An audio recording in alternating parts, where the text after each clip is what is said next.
Kaka yangu na dada mahali pote mlipo, na wasalimu katika jina la Yesu Kristo, ninyi ambao mmekuwa watazamaji na wasikilizaji waaminifu wa pili mwongozo wa kujifunza Biblia vinavyoendelea kupeperushwa hapa kwenye Toward Jesus TV. Mungu akubariki. Wewe pia ambaye kila siku umetoa muda wako kwa ajili ya kujifunza neno la Mungu kupitia lesoni ya shule ya Sabato.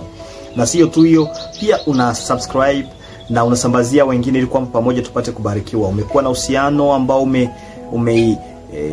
umevuma pamoja na Mungu, uhusiano wa kina zaidi na Mungu, na uhusiano na ndugu na marafiki ambao wanakuzunguka. Ni jambo la kusifia. Mungu atukuzwe na ubarikiwe kwa hilo. Tumejifunza katika juma hii ya 10 somo ambalo linazungumzia masharti ya mapambano. Tulikuwa kwenye robo ya kwanza kwenye mwaka 2025 linazungumzia upendo na haki ya Mungu, lakini somo la 10 la juma hii linazungumzia masharti ya pambano. Masharti ya pambano. Ni kusema tumeelewa kwanza ya kwamba tuko katika pambano, na lile pambano ambalo tuko ndani yake kati ya uzuri na ubaya, kati ya Yesu na Shetani, lina mipaka na lina masharti, na ni yale ndio tumejifunza katika juma hii. Kabla tujaanza tuwe na ombi.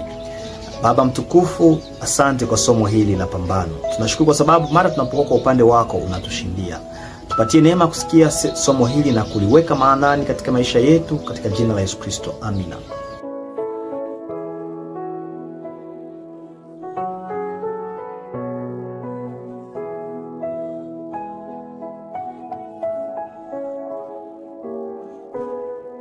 Katika somo hili la masharti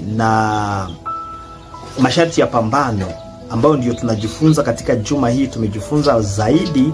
Tulisoma kwenye kile kitabu cha Daniel sura ya 10:1 hadi 14, Ufunuo 13:1-8. Tukaenda hata mahali pengine kwenye Ayubu sura yake ni ya kwanza 1 hadi 12, na tukaruka kwenye sura ya 2 mstari wa 1 hadi wa 7 vile. Tukaendea kwenye pia Yohana 12:31 hata kwenye Yohana 14:30, Marko 6:5 na kuendelea. Katika yale mafungu tulijifunza mambo mengi sana kuhusu mipaka na kuhusu masharti ya pambano. Masharti ya pambano. Kwanza nikumbushe tu fungu la kukariri. Sijui unalijua. Ikiwa unalijua weka hapa kwenye comment. Lakini inaonekana kuna mtu ambaye hajalikariri. Ikiwa hujalikariri, twende pamoja na mimi inayosema kwenye Yohana 1:3-8, nasema atendaye dhambi ni wa Ibilisi, kwa kuwa Ibilisi hutenda dhambi tangu mwanzo. Na kwa kusudi hili mwana wa Mungu alidhihirishwa ili azivunje kazi za Ibilisi. Hili ndilo neno la Mungu. Yeyote yule, haijalisi awe nani, anayefanya dhambi ni wa Ibilisi, kwa sababu Ibilisi ndiye mwanzilishi wa dhambi, na lengo lake ni kufanya watu wawe mateka katika kufanya dhambi. Kwa hivi wewe rafiki mpendwa, mtazamaji na msikilizaji, huna maswali mengi ya kujiuliza. Jiulize tu, nafanya dhambi ama sifanyi? Na ikiwa nafanya, mimi ni wa Shetani. Ikiwa sifanyi, mimi ni wa nani? Ni wa Mungu. Utajiuliza, je, inawezekana mtu kuishi pasipo kufanya dhambi? Ni kwako kwa kujibia. Lakini kifupi cha somo ambayo ni ya 10 ambayo inazungumzia kuhusu masharti ama mipaka ya pambano, tumeelewa masomo mawili makubwa ambayo naitoa hapa kwa kifupi. Somo la kwanza ni lazima tuelewe kwamba Satan, le diable, est un chef d'État illégitime et temporaire. Et l'autorité que Satan a, c'est une autorité illégitime. Hiyo ni jambo la kwanza la kuzingatia katika somo. Shetani ni mwongozi wa serikali ambaye hakupewa mamlaka, ama ambaye hafai, hastahili. Na muda ambao ama mhula wake, niseme hivyo, muda ambao anatawala ni muda ambao umewekewa mipaka. Utapita karibuni. Ole kwa wale ambao wameamua kuingia kwenye kambi ya Shetani. Mwisho wao karibuni unafika. Shetani ana mipaka na utawala wake ni wa muda. Satan est un chef d'État illégitime et temporaire. Somo la pili ambalo tumejifunza katika somo la juma hii ni kwamba Satan calomnie et il fait des prisonniers sous son règne. Shetani ni muongo, ni mchonganishi, na anafanya watu kuwa mateka katika utawala wake, anafanya watu kuwa wafungwa.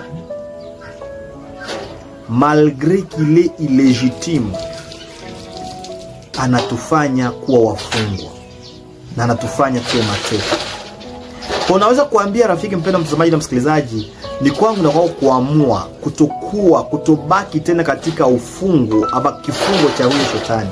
Na kubaki katika kifungo cha shetani mara amekutawala kiasi ya kwamba mawazo yako, matendo yako yanakuelekeza sana katika kutenda dhambi.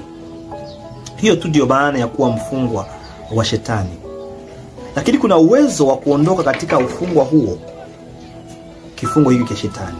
Shetani na mipaka. Unaelewa hapo tulipozungumzia Ayubu, namna gani shetani alikuwa na mipaka. Anaweza kugusa utajiri wa Ayubu, lakini sio Ayubu.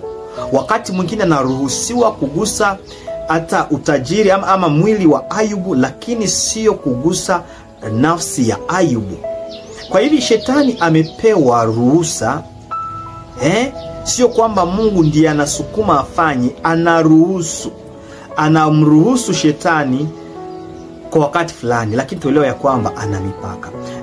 Kilichonibariki sana katika somo hili kwamba Satan est limité dans son règne temporaire. Amekuwa na mipaka katika utawala wake huu ambao ni wa muda.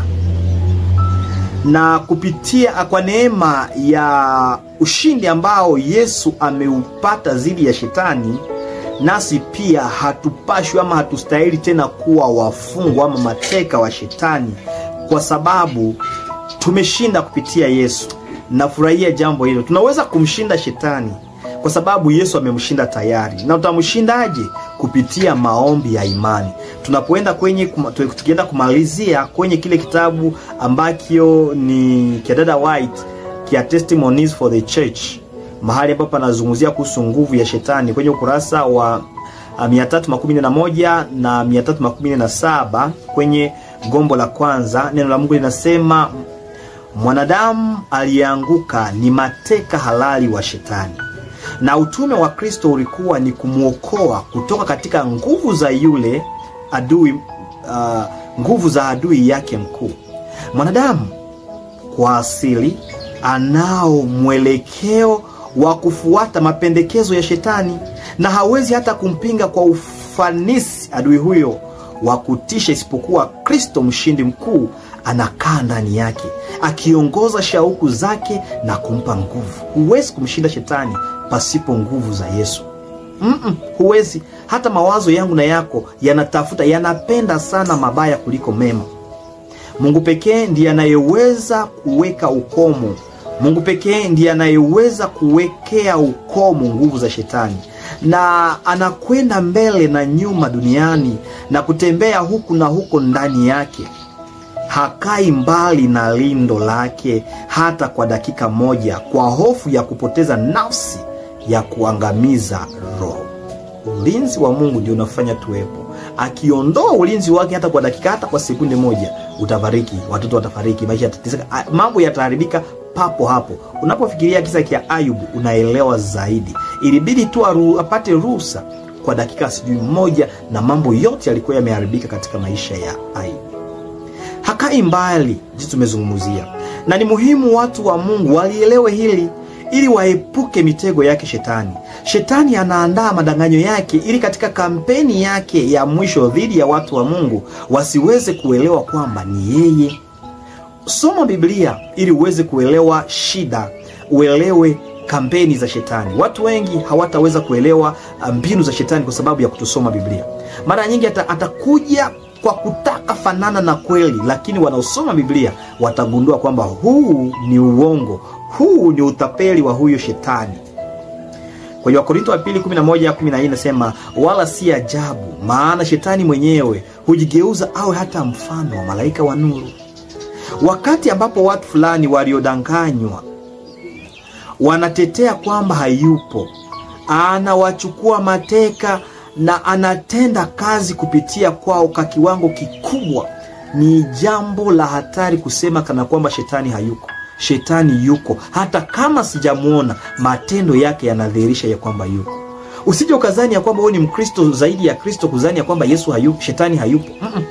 Huo sio Kristo ndio unakusukuma, ni shetani. Na mara unaposema shetani hayupo, hapo unakuwa umeingia mateka. Ni jambo la msingi kabisa.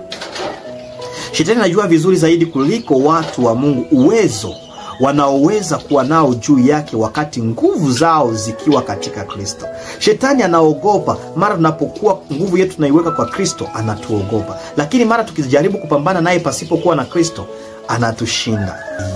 Inazungumza kwamba wanapomsihi kwa unyenyekevu mshindi mwenye nguvu ili awasaidie, muumini aliye dhaifu zaidi katika kweli, akitumaini Kristo kwa uthabiti, anaweza kufanikiwa kumshinda shetani na jeshi lake lote. Ningalipenda mtu aseme amina.